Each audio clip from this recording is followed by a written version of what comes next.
శ్రీ గురుభ్యో నమః. శ్రీమాత్రే నమః. జై శ్రీమన్నారాయణ అండి. ఈరోజు మనం మీనరాశి వారికి నవంబర్ నెల ఎలా ఉండబోతుంది అనేటువంటి విషయాలను మనం తెలుసుకుందాం.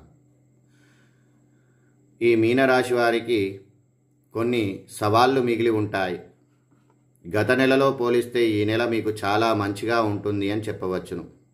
అతిపెద్ద వరం మీ 5వ ఇంట్లో పూర్వపుణ్యస్థానము అని అంటాం. ఉచ్చలో గురువు ప్రవేశమవుతాడు. ఇది పిల్లలు, సృజనాత్మక విద్య మరియు పెట్టుబడులకు సంబంధించి అదృష్టాన్ని చూపిస్తుంది. 9వ ఇల్లు చాలా శక్తివంతం కావడంతో మీ అదృష్టం గణనీయంగా మెరుగుపడుతుంది. కుజుడు 9వ ఇంట్లో స్వక్షేత్రంలో బలంగా ఈ నెలంతా ఉంటాడు. ఇది ప్రయాణము, ఉన్నత విద్య మరియు ఆధ్యాత్మిక కార్యకలాపాలను చొరవ చేసుకుంటూ ఉంటుంది. బుధుడు నవంబర్ 22 వరకు, రవి నవంబర్ 16 నుండి మరియు శుక్రుడు నవంబర్ 26 నుండి వృశ్చిక రాశిలో సంచారం చేస్తూ ఉంటారు.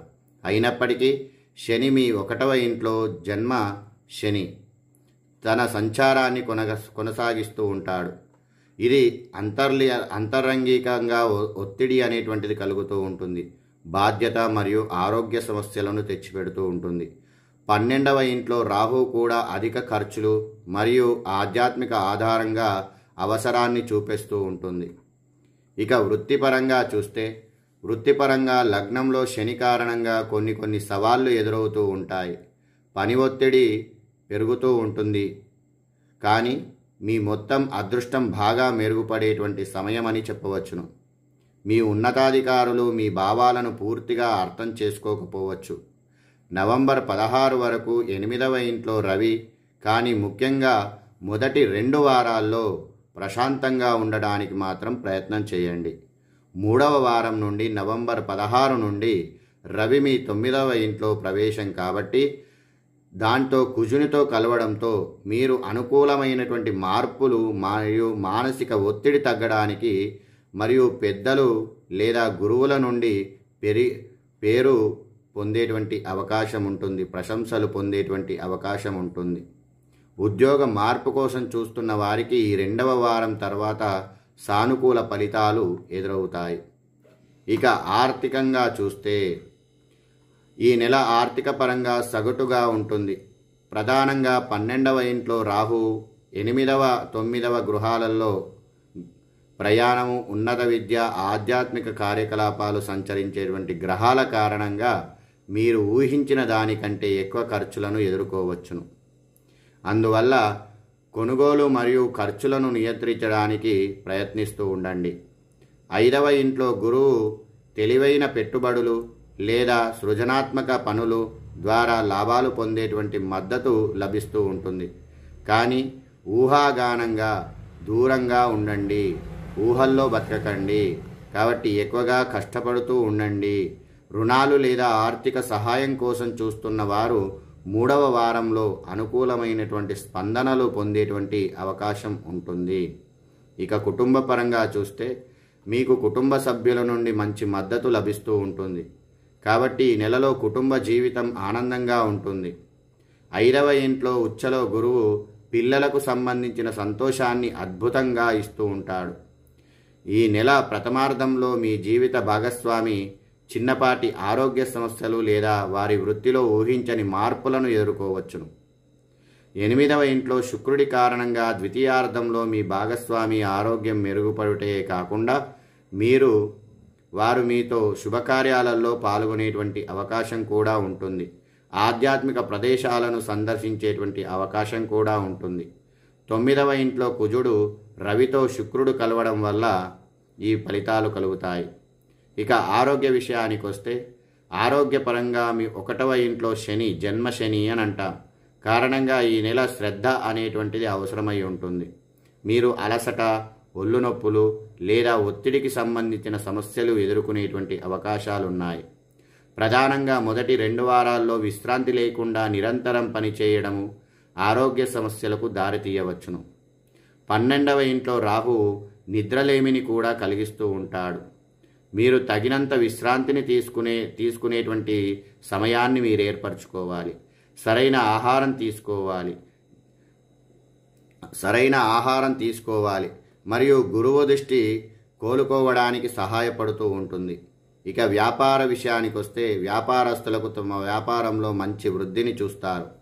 ముఖ్యంగా విదేశీ వాణిజ్యము లేదా సుదూరు ఖాతాదారులకు సంబంధించిన బలమైన మీ 9వ ఇల్లు అయితే అధిక నిర్వహణ ఖర్చులు లేదా పెట్టుబడుల కారణంగా 12వ ఇంట్లో రాహువు ఈ నెలలో వారు సగటు ఆదాయాన్ని పొందుతూ ఉంటారు. పెట్టుబడులు లేదా విస్తరణ కారణంగా లేదా మీ భాగస్వామి కారణంగా ఖర్చులు సూచించబడుతూ ఉంటాయి. వ్యాపార వృద్ధి కోసం ఆర్థిక సహాయం కోసం చూస్తున్న వారు ఈ నెల ద్వితీయార్ధంలో 2వ వారంలో అనుకూలమైనటువంటి ఫలితాలను పొందుతారు. బుధుడు వక్రించినప్పుడు నవంబర్ 23 నుండి మాటల్లో మాత్రం జాగ్రత్తగా ఆచితూచి మాటలు మాట్లాడుతూ ఉండాలి. ఇక విద్యార్థుల విషయానికి వస్తే విద్యార్థులకు ఈ నెల అద్భుతంగా ఉంటుంది. 5వ ఇంట్లో గురువు గొప్ప తెలివితేటలకు, ఏకాగ్రతను మరియు చదువుల్లో విజయాన్ని అందిస్తూ ఉంటాడు. బలమైన 9వ ఇంటిని సంచారం ఉన్నత విద్య మరియు పరిశోధనలకు కూడా అనుకూలిస్తూ ఉంటుంది. శని కారణంగా ప్రథమార్థంలో ఏకాగ్రత కొద్దిగా తగ్గినా ద్వితీయార్ధంలో 2వ వారం నుంచి ఉపాధ్యాయులు లేదా పెద్దల సహాయంతో గొప్ప ఫలితాలను పొందేటువంటి అవకాశం ఉంటుంది. 9వ ఇంట్లో కుజుడు కోరుకున్న విద్యా సంస్థలు మరియు అవకాశాల కోసం చూస్తున్న వారికి అనుకూలమైనటువంటి ఫలితాలు పొందేటువంటి అవకాశాలు ఉన్నాయి. ఇది ఈ మీనరాశి వారికి. ఇక విద్యార్థుల విషయానికి వస్తే ఇవన్నీ కూడా జరిగేటువంటి అవకాశాలు ఉన్నాయి. మరియు సాధారణంగా వీటికి ఇవన్నీ కూడా అనుకూలించడానికి ఏ పరిహారాలు చేసుకోవాలి అని అంటే 1వ ఇంట్లో శని కోసం జన్మశని అంటాం కాబట్టి రోజు ముఖ్యంగా హనుమాన్ చాలీసా చదవడము, ఆంజనేయ స్వామి దర్శనం చేసుకోవడము, వెంకటేశ్వర స్వామిని దర్శనం చేసుకోవడము, మగవారైతే ఆంజనేయ స్వామిని, ఆడవారైతే వెంకటేశ్వర స్వామిని దర్శనం చేసుకోవడము, గోవింద నామాలు చదవడము, హనుమాన్ చాలీసా చదవడము, శని మంత్రాన్ని జపించడము, క్రమశిక్షణ మరియు ఓపికను పాటించడం మంచిది. ఇక 5వ ఇంట్లో గురువు కోసము విష్ణువును లేదా గురువును ఆరాధించండి.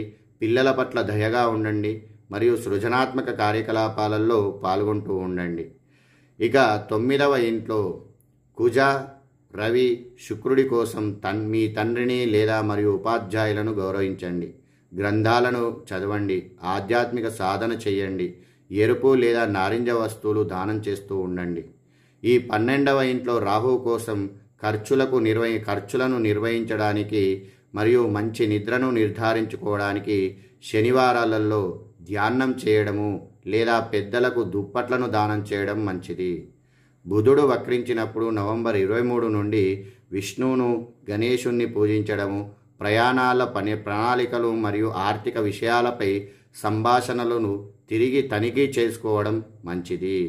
ఇది జన్మశని కాబట్టి వీళ్ళకు ఏలినాటి శని వెళ్ళిపోయి జన్మశని నడుస్తుంది కాబట్టి ఎక్కువ శాతము ఆడవారైతే వెంకటేశ్వర స్వామిని మరియు మగవారైతే ఆంజనేయ స్వామిని పూజించడం మంచి ఫలితాలను ఇస్తూ ఉంటుంది.